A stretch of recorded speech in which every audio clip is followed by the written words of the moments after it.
প্রতিপক্ষের ডিফেন্ডারদের জন্য তিনি ছিলেন এক আতঙ্কের নাম। গোল করার প্রবল মানসিকতা, দুর্দান্ত গতি, অন্যান্য শারীরিক সক্ষমতা আর নিখুঁত ফিনিশিং এ আধুনিক ফুটবলের সংজ্ঞাটাই বদলে দিয়েছিলেন ক্রিস্টিয়ানো রোনালদো। 41 বছর বয়সে এসে পর্তুগিজ এই মহাতারকা কি এখন দলের সবচেয়ে বড় সম্পদ, নাকি পরিণত হচ্ছেন বোঝায়?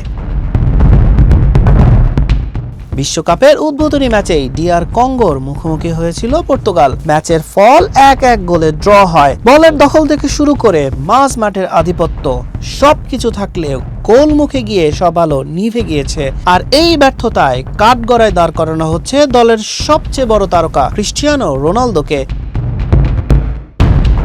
41 বছর বয়সী এই ফরওয়ার্ড কঙ্গোর বিপক্ষে পুরো ম্যাচে মাত্র 25 বার বল স্পর্শ করেন। প্রতিপক্ষের গোলমুখে একটি শটও লক্ষ্যে রাখতে পারেননি CR7। একসময় যিনি একাই ম্যাচের মোড় ঘুরিয়ে দিতেন, কঙ্গোর বিপক্ষে তাকে মাঠেই দেখা গেছে নিস্তেজ। বিশ্বকাপ এবং ইউরো মিলিয়ে টানা 10 ম্যাচ ধরে গোলশূন্য আন্তর্জাতিক ফুটবলের এই সর্বোচ্চ গোলদাতা। মেজর টুর্নামেন্টে বিগত 5 বছর ধরে ক্লান্তি ছাড়া কোনো গোলই পাননি তিনি। 4টি বড় টুর্নামেন্টের ম্যাচে তিনি মাঠে থাকলেও পর্তুগাল গোল পেয়েছে মাত্র একটি।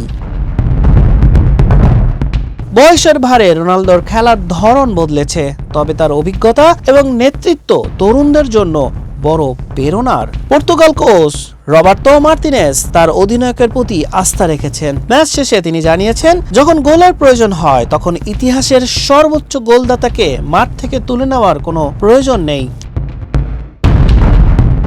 ফুটবল ইতিহাসের অন্যতম সেরা এই নায়ক কি পারবেন বিশ্বকাপের পরের ম্যাচগুলোতেই ফিনিক্স পাখির মতো কামব্যাক করতে, নাকি বেঞ্চে বসেই দেখতে হবে তরুণ প্রজন্মের উত্থান?